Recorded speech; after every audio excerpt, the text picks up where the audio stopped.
Tapi memang sistem pendidikannya harus digenjot lagi. Seperti apa? Ya misalnya ya para guru metode mereka mengajar ya harus mulai diperhatikan lagi. Lama SMP, SMA harus dibekali lagi lebih apa namanya sistem yang compatible ya untuk sistem pendidikan nasional kita.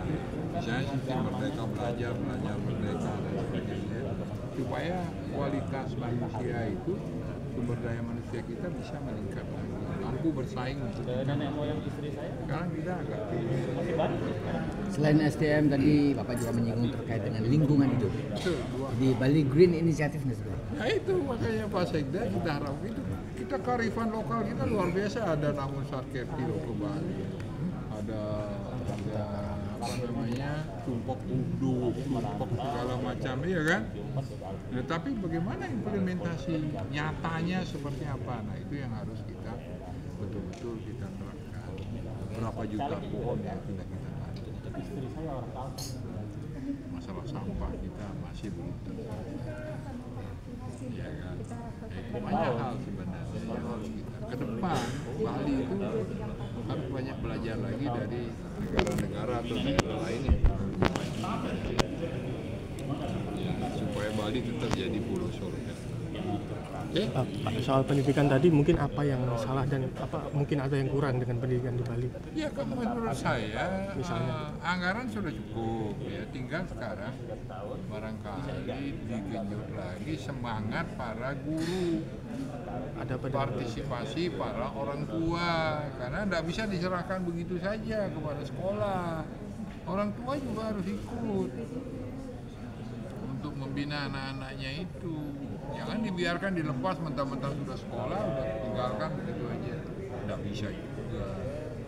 Ya, karakter juga, masalah karakter, disiplin mereka, kejujuran mereka.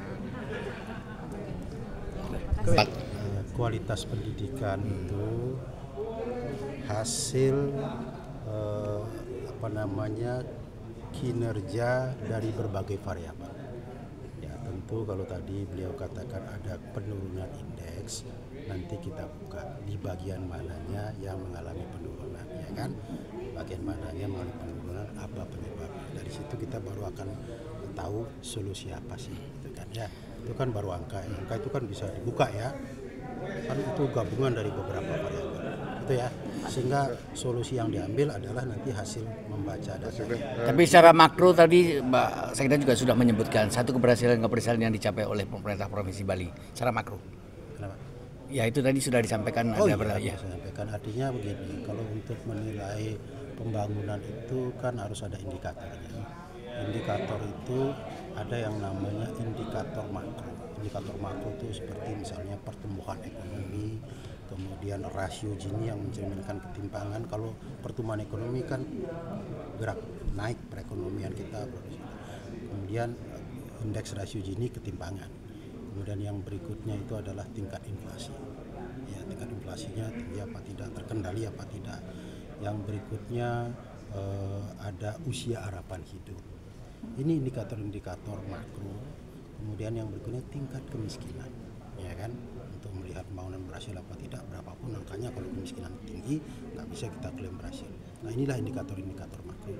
Dari perjalanan 19 tahun RPJPN dan RPJPD kita, ini semua indikator makro kita hampir semuanya berada di atas rata-rata nasional.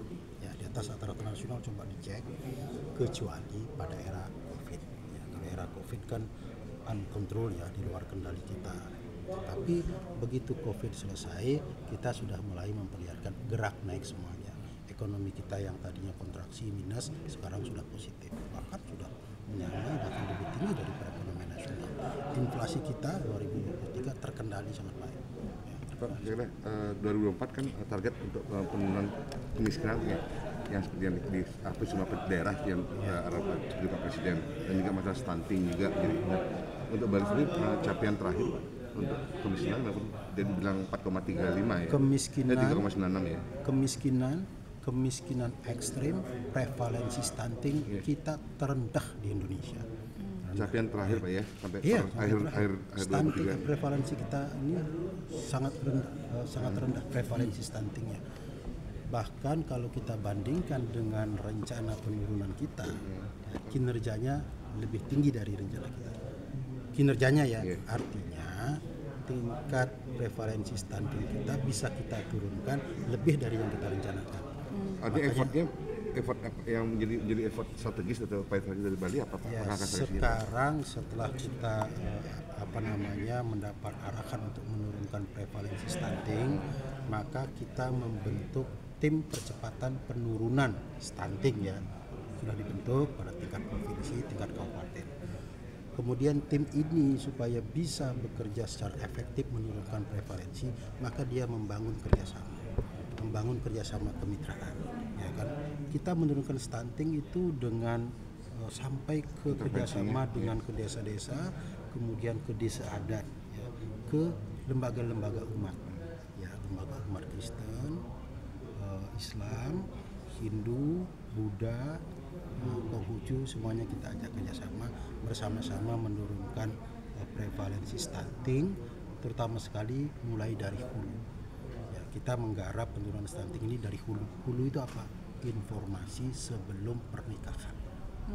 Karena itu hulunya stunting itu dari sana. Kalau tidak mendapatkan informasi yang lengkap pada pranikah, maka bisa berpengaruh kepada wilayah masih Karangasem dan Buleleng. Buleleng sudah relatif baik. Semua kabupaten di Bali sudah mengalami penurunan dari saat awal kita memetakan prevalensi. Berapa prevalensi Bali berarti rata-rata?